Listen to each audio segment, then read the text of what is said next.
Malam tu, seorang gadis remaja keluar untuk berjumpa dengan abang dia. Abang dia adalah satu-satunya ahli keluarga dia yang masih ada dalam hidup dia dan dia sangat sayangkan abang dia. Diorang berjumpa dekat bandar, lepak, bersembang-sembang dan berselfie sekali. Tapi kan, siapa sangka pada malam tu akan jadi kali terakhir dia hidup. Orang yang dia percaya sebagai abang, akhirnya jadi orang yang paling menakutkan dalam hidup dia.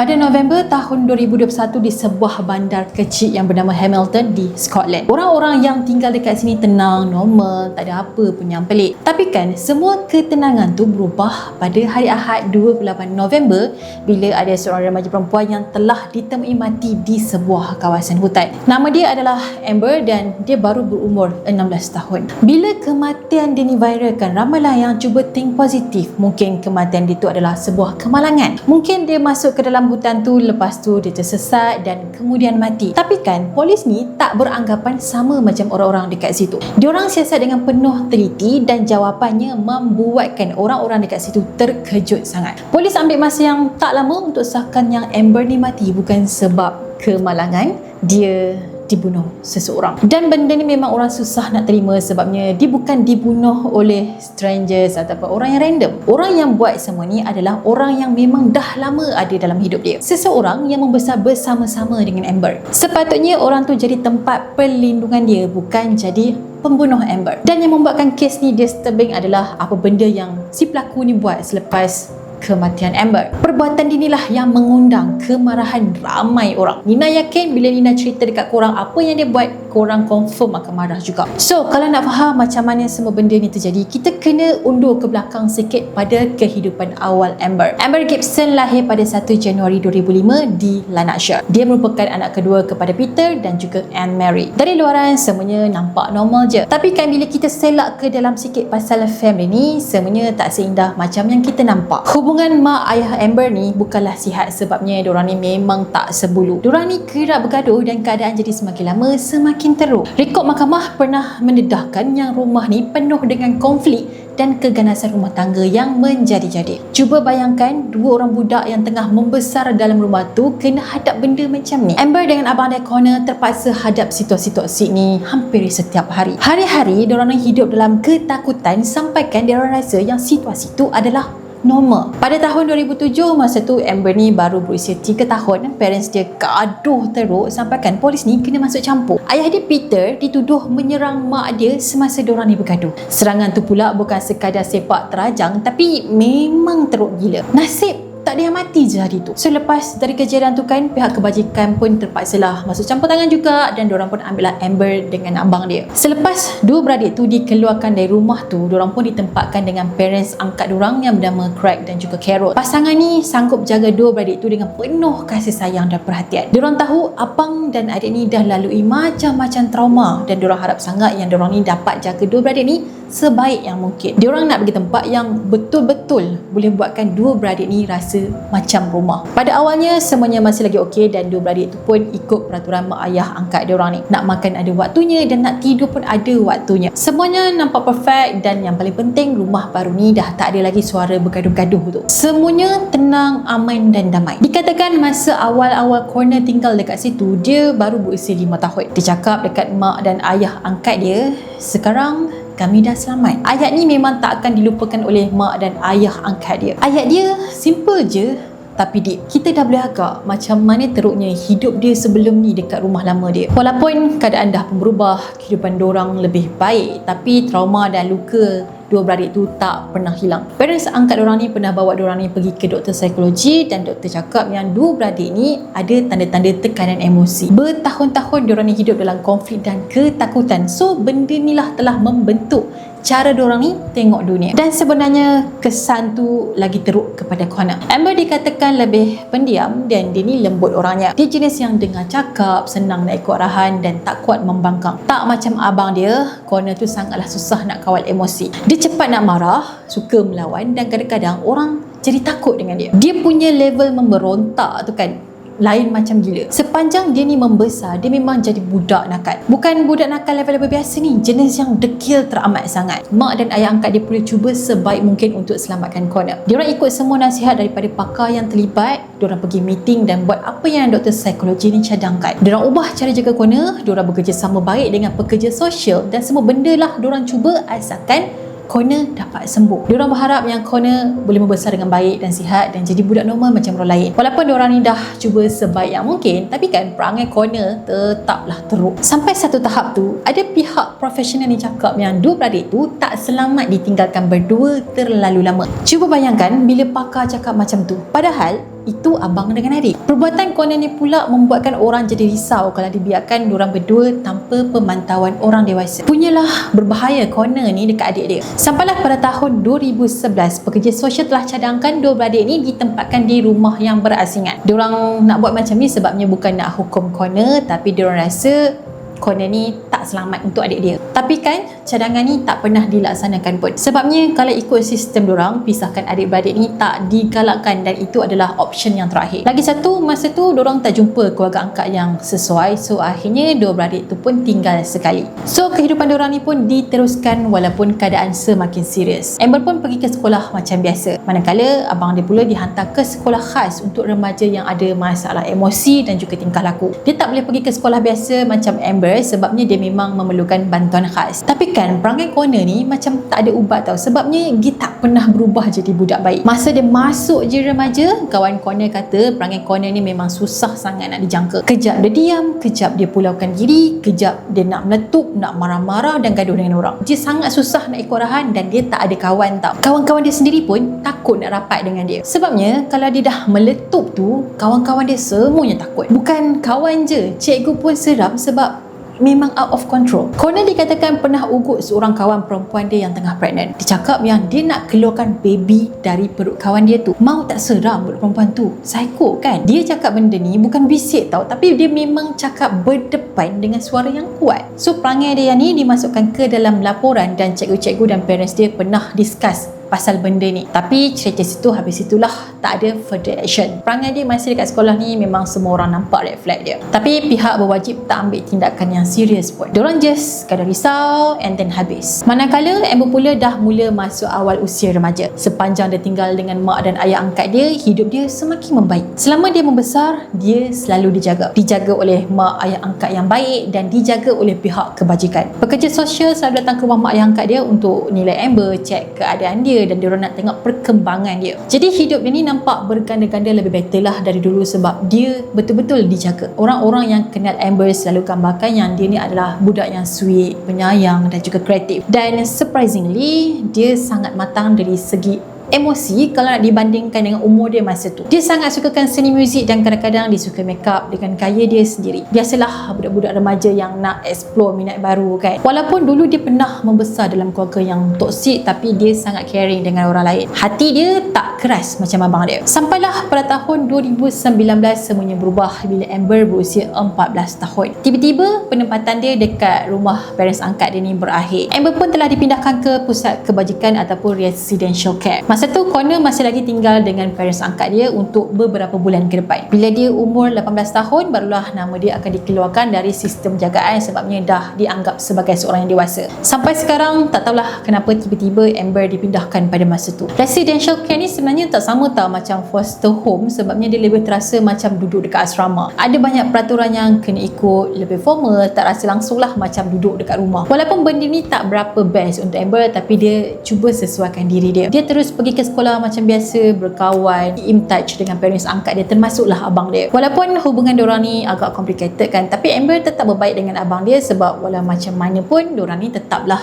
adik-beradik. Amber tetap sayangkan abang dia, dia takkan buang abang dia walaupun si Connor tu memang dia punya perangai memang minta tangan. Dia punya temper tu memang tak boleh dibawa bincang dan dia suka sangat kontrol ke orang lain. Kalau ada benda yang tak ikut kehendak dia kan, Connor memang akan mengamuk macam gajah naik minyak. Kawan-kawan Amber ni pula kenal kenal lah macam mana Connor ni dan barang dia tu macam mana. Diorang dah pesan dekat Amber berkali-kali, tolong hati-hati dengan abang kau, jaga jarak dan jangan rapat lagi. Abang kau tu nampak macam orang yang tak selamat untuk kau. Tapi Amber ni pula kadang-kadang dia dengar, kadang-kadang dia tak dengar lah sebab itu abang dia kan. Bagi dia, kenapa dia nak jauhkan diri dia dari abang dia? Sebab itu je satu-satunya keluarga yang dia ada. Walaupun semua orang nampak red flag dekat abang dia kan, tapi Amber ni dia tak peduli. Dia tetap bertahan sebabnya itu je abang dia dan diorang ni datang daripada keturunan yang sama dan ada sejarah hidup yang sama. So connection tu tak boleh nak putus macam tu je. 5 bulan sebelum kematian Amber, dia diuji dengan satu pengalaman yang ngeri. Masa tu Amber dah pun berusia 16 tahun. Satu pagi tu dia terbangun atas katil seorang lelaki yang dia tak kenal langsung. Dia memang tak ingat macam mana dia boleh sampai dekat situ dan dia tak ingat apa yang jadi malam sebelumnya. Apa yang dia sedar pada masa tu, bahagian bawah dia ni memang dia dah tak pakai apa-apa dah. Lepas tu dekat sebelah dia ni pula ada seorang lelaki yang tengah tidur nyenyak dan lelaki tu tua beberapa tahun dari dia. Bila Amber tengok betul-betul muka lelaki tu kan, dia memang tak kenal. Bila dah berada dalam situasi janggal macam tu kan, Amber ni pun jadi panik, takut dan confused. Dia pun cepat-cepat keluar dari rumah tu dan sepanjang perjalanan dia nak balik ke rumah jagaan kan, macam-macam bermain dekat kepala dia. Apa sebenarnya yang jadi pada malam tadi? Aku ni kena rogol ke apa? Atau aku ada makan sesuatu ke? Kenapa aku tak ingat apa-apa? Dan siapa lelaki tadi? Dia cuba nak recall ingatan dia tu dan tiba-tiba barulah dia teringat yang dia pernah jumpa dengan lelaki tu bersama dengan 2 orang lagi. Tapi siapa lagi 2 orang tu dia tak boleh nak ingat lagi dah. Lepas tu Amber ni pun ceritalah dekat staf pusat kebajikan tu dan diorang pun report lah polis. Amber pun ceritalah yang dia kena assaulted semasa dia tak sedarkan diri. Mungkin dia telah diberikan sesuatu sampaikan dia hilang ingatan dan dia tak ingat apa-apa pun. Bila polis tunjuk dekat dia gambar seorang lelaki, Amber terus cakap, "Ya, that's him." Lelaki tu sebenarnya bernama Jamie Stars dan dia berusia 20 tahun. Dan rupanya Jamie ni tengah disiasat pasal kes dia menyerang ataupun sentuh seorang gadis yang terlalu mabuk. Pendek cerita,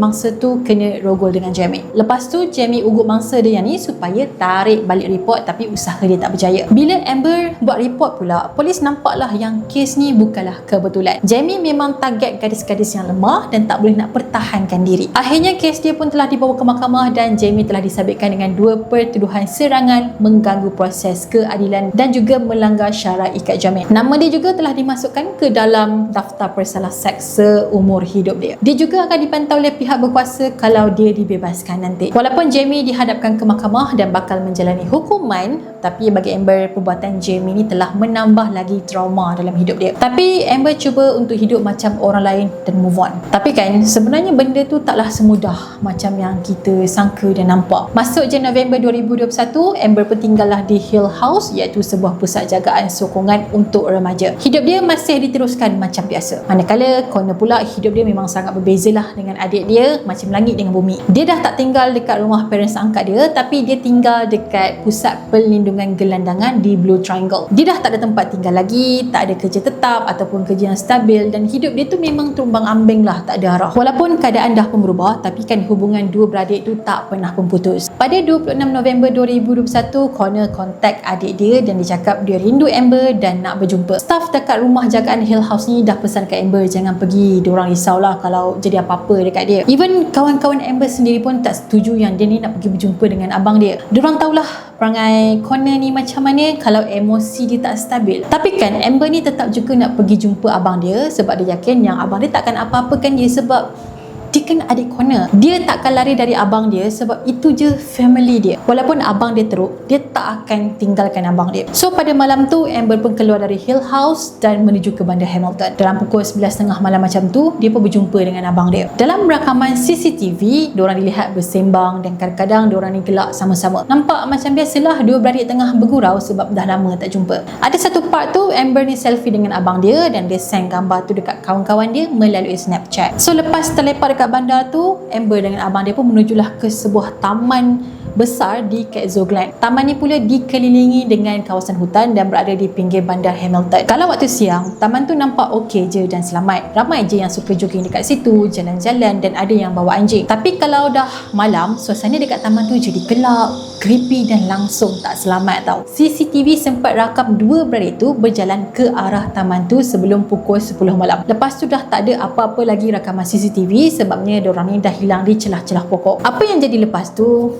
Tak ada siapa pun sangka. Semua kronologi ni disusun balik mengikut siasatan dan bukti yang polis jumpa. Pada malam yang sama tu juga, Hill House telah terima satu panggilan telefon dari Connor. Dia cakap dekat staff tu yang dia bergaduh dengan Amber. Dia tinggalkan Amber dekat taman tu dalam keadaan yang si Amber ni masih lagi menangis sebabnya dia fed up. Tapi sekarang dia dah mula risau sebabnya Amber masih lagi tak balik. Jadi staff situ pun dah mula rasa tak sedap hatilah. Kenapa kau tinggalkan adik engkau yang baru berusia 16 tahun dekat taman yang gelap? Kalau bergaduh sekalipun, kenapa tak patah balik tengok dia kan? Kenapa tinggalkan dia lepas tu call pusat jagaan? Dan pada masa tu Amber ni memang tak balik lagi. So staff ni pun teruslah call polis dan report yang Amber ni hilang. Polis pun cepat-cepatlah kumpul maklumat penting pasal Amber. Contohnya, Amber ni keluar dengan siapa? Kali terakhir dia dekat mana? Pukul berapa dia keluar dari rumah jagaan dan dia pergi mana pada malam tu? Jawapan staff tu pula mestilah Connor. Amber keluar dari sana pun sebabnya nak berjumpa dengan Connor dan dihilang pun bila bersama dengan Connor. Esok pagi tu polis pun bawalah Connor pergi ke balai polis untuk soal siasat. Connor pun ulanglah cerita yang sama. Dia kata diorang ni bergaduh pasal keluarga angkat dan pasal kehidupan masing-masing. Lepas tu dia geram dekat Amber dan ditinggalkan Amber seorang-seorang ni dekat taman. Polis pun tanyalah dia kan, kat mana kau tinggal adik kau tu? Dan cerita dari Connor ni mula pelik dan macam ada something fishy. Connor tak boleh explain dengan jelas kat mana tempat dia tinggalkan Amber. Dia tak boleh nak bagi landmark dan tak boleh nak ingat laluan mana diorang ambil pada malam tu. Makin banyak polis tanya soalan, makin berubah jalan cerita dia. So jawapan daripada Connor membuatkan polis rasa ada yang tak kena. Dan pada masa yang sama, pasukan polis yang lain masih lagi mencari Amber dekat kawasan taman tu. Sampailah pada hari Ahad 28 November, iaitu 2 hari kemudian, polis telah jumpa mayat Amber. Mayat dia dijumpai dalam keadaan yang tersorok di bawah ranting-ranting kayu dan ada tanah. Dekat area berdekatan dengan Amber, polis jumpa barang-barang Amber macam pakaian dia, alat makeup dia dan juga phone dia yang dah pun rosak. Bila mayat dia dibawa untuk dibedah siasat, pakar forensik dedahkan yang dia mati sebabnya dicekik. Dan ada bukti menunjukkan yang Amber ni telah menjadi mangsa serangan seksual. Dan yang paling sakit tu kan, abang dia adalah orang yang terakhir bersama dengan Amber pada malam kejadian tu. Adakah Connor Gibson telah merogol adik dia sendiri, Amber Gibson? Polis kemudian telah mengesahkan kematian Amber sebagai kes bunuh dan siasatan pun bergerak laju. Detektif mula susun setiap pergerakan Amber sampailah pada malam kejadian. So orang terakhir yang bersama dengan Amber adalah Connor. Dari awal lagi polis memang syak ada yang tak kena dengan Connor. Walaupun pada masa tu boleh nampak lah yang dia tengah sedih, terkejut dan macam lost lah adik dia hilang. Kemudian polis pun check lah CCTV di seluruh bandar sebabnya diorang nak check timeline pada malam tu. Polis ambil masa yang sekejap je untuk sahkan yang cerita Connor bercanggah dengan bukti. So macam yang Nina cerita tadi, CCTV rakam yang diorang berdua ni berjalan masuk ke dalam taman sebelum pukul 10 malam. Lebih kurang setengah jam kemudian, Connor terakam dalam CCTV seorang diri. Pakaian dia nampak macam tak kemas dan ada kesan kotor macam kena tanah ataupun lumpur. Masa tu dia tengah berjalan balik menuju ke tempat yang dia tinggal, yang membuatkan polis rasa suspicious sebabnya dia tak nampak pun macam orang yang panik tengah cari adik yang hilang. Dia just berjalan je macam orang biasa sampailah ke pusat gelandangan tu. Dan dalam tempoh yang sama tu kan, Connor pun muncul lah sebagai seorang abang yang tengah sedih sebab adik dah pun mati. 4 hari selepas kejadian tu, which is selepas Amber dijumpai 2 hari lepas, Connor pun post lah dekat Facebook. Dia tulis, Amber, you will fly high for the rest of time. We will all miss you, especially me. I love you, Ginger Meat Jade. Dia post macam tu, macam seorang abang yang tengah bersedih dan dia rindukan adik dia selama-lamanya. Ada satu rakaman CCTV dekat rumah perlindungan gelandangan yang Connor ni tinggal. Dekat kawasan tong sampah yang besar ni, Connor dirakam bawa sesuatu macam baldi. So polis ni jadi pelik lah apa benda yang dia bawa dalam baldi tu. Polis pun panggillah Connor sekali lagi dan diorang pun nak tanyalah dia pasal benda ni. Diorang tanya dia kenapa baju dia nampak kotor dan dia cakap yang dia terjatuh dalam lubang. Bila polis tanya dekat dia, kat mana engkau jatuh? Dia kata dia jatuh kat padang bola. Bila polis tekan dia lagi, cerita dia pun berubah. Kali ni dia cakap dia lari dari rumah kawan dia. Polis pun tanyalah siapa kawan kau, tapi dia tak nak cakap siapa kawan dia, even alamat kawan dia pun dia tak nak beritahu. Pendek cerita, makin dia cerita semakin tak boleh nak dipercayai. Pada masa yang sama, polis pun check lah phone dia dan polis jumpa mesej yang dihantar ke nombor yang tak dikenali. Dia hantar mesej tu macam minta tolong. Lepas tu ada mesej yang lain pula macam dia bagi bayangan yang benda tu dah pun settle. Connor juga ada search dekat phone dia cara nak elak dikesan polis. Bila ada maklumat mencurigakan macam ni, polis pun tahan dia dan rampas pakaian dia pada malam tu. Polis pun buatlah ujian forensik dan darah Amber dijumpai ada dekat jaket Connor. Bukan tu je, DNA Connor pun dijumpai pada pakaian Amber. So cerita Connor selama ni tak valid lah. Akhirnya Connor pun telah dituduh membunuh adik sendiri. Tapi kan siasatan polis ni tak habis lagi tau. Sebabnya polis terjumpa satu lagi DNA misteri. DNA ni dijumpai pada